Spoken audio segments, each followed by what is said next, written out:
Hello আমার দুষ্ট প্রিয় মিষ্টি বন্ধুরা, তোমরা সকলে কেমন আছো? বন্ধুরা, তোমাদের জন্য নতুন একটি গল্প নিয়ে চলে আসছি। বন্ধুরা, তোমরা আমাকে যে পরিমাণ সাপোর্ট করেছো সেটা বলার মতো ভাষা নেই আমার কাছে। বন্ধুরা, গল্পটি না টেনে শেষ পর্যন্ত দেখলে আশা করি তোমাদের দাঁড়িয়ে যাবে এবং তোমরা হাতের কাজ করতে বাধ্য হবে।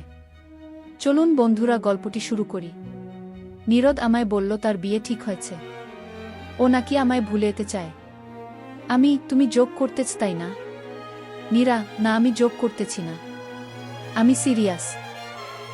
প্লিজ নীরা, তুমি আমায় কিছুদিন সময় দেও, আমি বাসায় জানাবো। নীরা, ওমা, তুমি তো দেখি সিরিয়াসলি নিচ্ছ। হা হা হা। তুমি তাহলে আমার সাথে মজা করছিলে? নীরা, হ্যাঁ, দেখলাম। আমার জন্য তোমার কি রকম ফিলিংস? নীরা, এটা কিন্তু তুমি একদম ঠিক কর নাই। আমি অনেক ভয় পাইছি। ইতি, ওকে বাবা, আর করব না। Neera, you hug me. Neera, no no. Okay যাও। আমি যদি তোমার ইয়ে হতাম তাহলে করতে, এখন তো করবা না। ইতি, ওরে বাবা, বাবু দেখি রাগ করছে। আচ্ছা আসো, তোমায় একটু আদর করে দিই। তারপর কিছু বলার আগেই ইতি মিষ্ট ঠোঁট আমার তিতা ঠোঁট লাগিয়ে দিল। এভাবে প্রায় 7-8 মিনিট পর আমি ওকে ছাড়লাম, আর ও লজ্জা পেয়ে চলে গেল। এইভাবে সুখে দিন কেটে যাচ্ছে আমাদের। আর ওই দিকে নীলা আর বাদশাহ ও জুটিয়ে প্রেম করতেছে। এইভাবেই কেটে যায় 3 বছর। আর এখন আমরা অনার্স 3 বর্ষে পড়ি। কিন্তু প্রকৃতি আমাদের এই সুখ দেখতে পারে নাই, তাই নেমে আসলো অন্ধকার। একদিন হঠাৎ করেই নীরা আমার সাথে দেখা করা বন্ধ করে দেয়। ও শুধু আমায় একদিন কল করে বলে আমাদের সম্পর্কের কথা ওর বাবা জেনে গেছে, আর ও নাকি আমার সাথে এতদিন মজা করছে। আমি নাকি ওর যোগ্য নই। আমার মতো গরিবের সাথে বলে অভিনয় করা যায়, কিন্তু প্রেম নই। কিন্তু আমি বুঝতে পারছি ও এই কথাগুলো বলতে গিয়ে কেঁদে দিচ্ছে। আমি বুঝতে পারলাম এগুলো ওর মনের কথা নয়। এই কথাগুলো ওকে জোর করে বলানো হচ্ছে।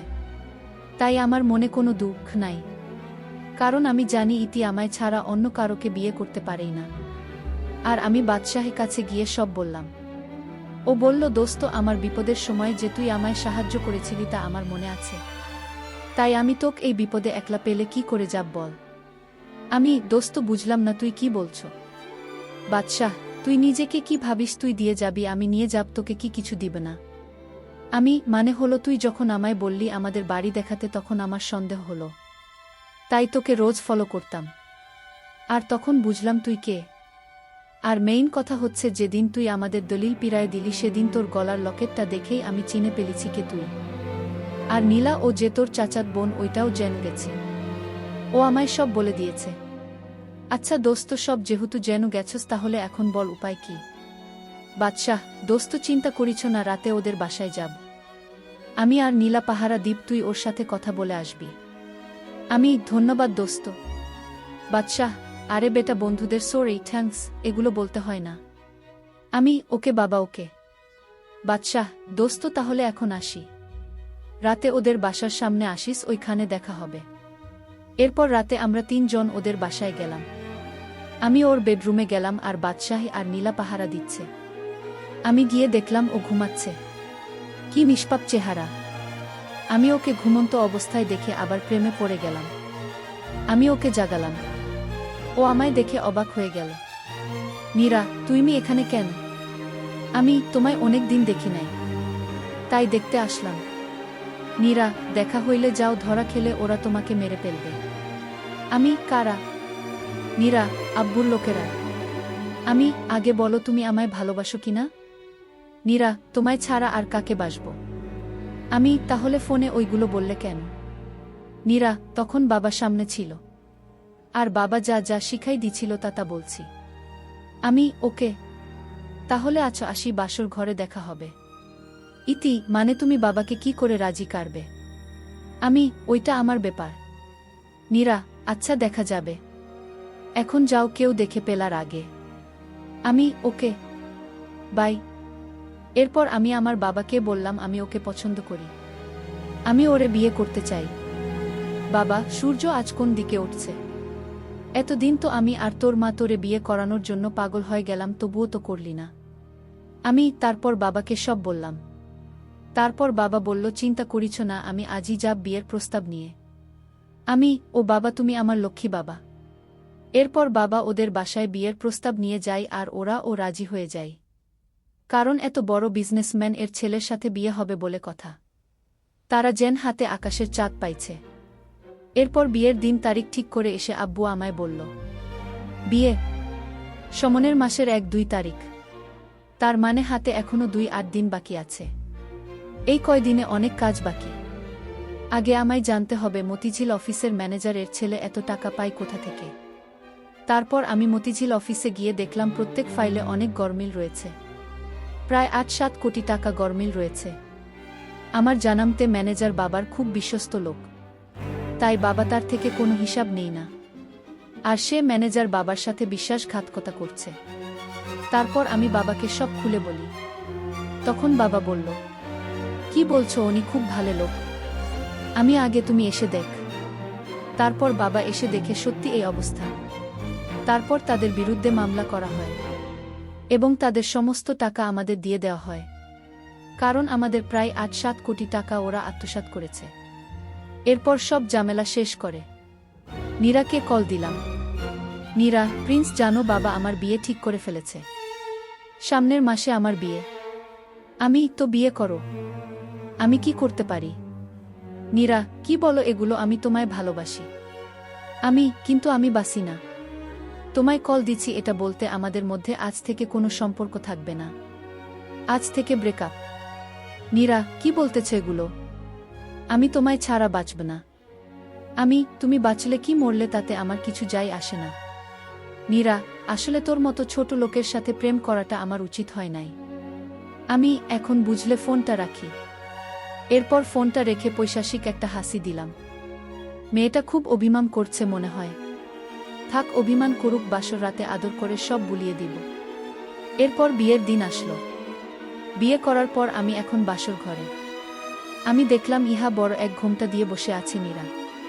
কিন্তু আমি তো শুনছি বাসর ঘরে বউ জামাইকে সালাম করে। কিন্তু ও তো আসে সালাম করে নাই। থাক, লাগবো না, আমি ওর কাছে গিয়ে আগে রাগ ভাগমাই।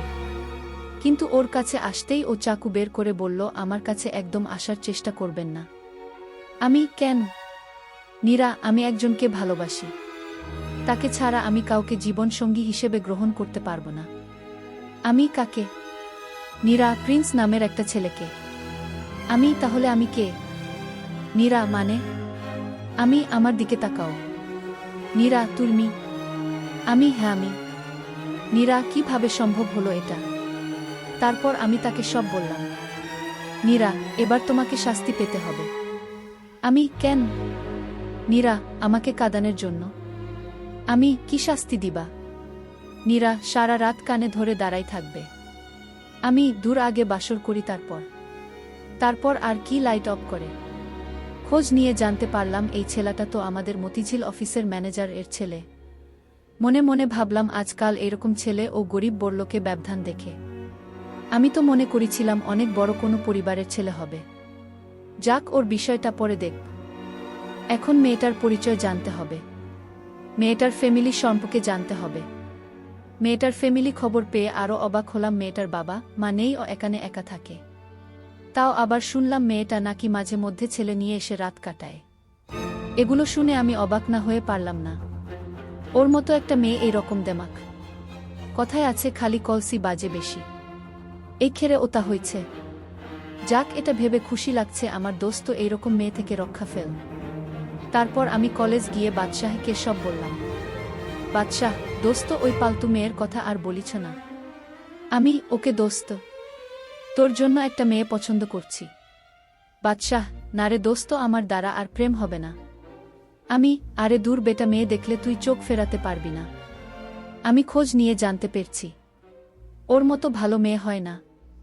বাদশাহ, দোস্ত, তোর সত্যিকারের পরিচয়টা দিবি। গাবড়িয়ে গেলাম। তবুও ও যেন না বুঝে, তাই আমি ওপরে ফিট থাকলাম আর বললাম, আমার পরিচয় তো তুই জানিস। বাদশাহ, না রে দোস্ত, তোরে দেখে যা মনে হয় আসলে তুই তা না। কথা ঘুরিয়ে অন্য দিকে নিয়ে গেলাম। বললাম, দোস্ত, ওই দেখ কি সুন্দর মেয়ে। ওইটার কথাই বলছি। আপনারা তো জানেন কে মেয়েটা। তবুও বলছি আমার চাচাতো বোন লীলা। কিন্তু বাদশাহ জানে না। তারপর আমি দোস্ত তুই গিয়ে কথা বল, আমি যাই। এরপর আমি ওখান থেকে চলে গেলাম। বাসায় এসে খাবার খেয়ে ঘুমাতে যাব এমন সময় দেখলাম কল আসছে। মোবাইল নিয়ে দেখি নীরা কল দিচ্ছে। নীরা, বাবু তুমি কই? আমি, কেন বাবু? নীরা, বিকালে পার্কে আসতে পারবা? আমি, হ্যাঁ পারবো। এরপর বিকালে ওর সাথে দেখা করতে গেলাম। ও আমায় যা বলল শুনে তো আমার মাথায় আকাশ ভেঙে পড়ল।